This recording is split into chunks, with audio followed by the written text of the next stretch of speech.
আসসালামু আলাইকুম প্রিয় ভাই ও বোনেরা, আশা করি আপনারা সবাই ভালো আছেন। তো আজকে আমাদের এদিকে ঝিরিঝিরি হালকা হালকা বৃষ্টি হয়েছে, কুয়াশা আছে এখনও অনেকটাই। তো আমি এখন খামারে আসছিলাম আমার ফাইটারের বাচ্চাগুলো দেখতে। এসে দেখি আলহামদুলিল্লাহ খুব সুন্দর একটা জিনিস, আপনাদেরকেও দেখাই। মাশাআল্লাহ মাশাআল্লাহ, আপনারা আল্লাহর এই নিয়ামতের শুকরিয়া আদায় করবেন।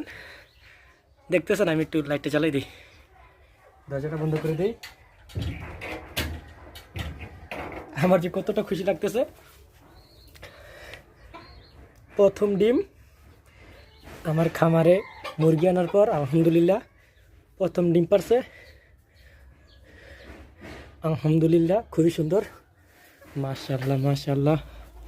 এটাকে বাইরে নিয়ে যাইতেছি এখনই, কতটা সুন্দর আলহামদুলিল্লাহ।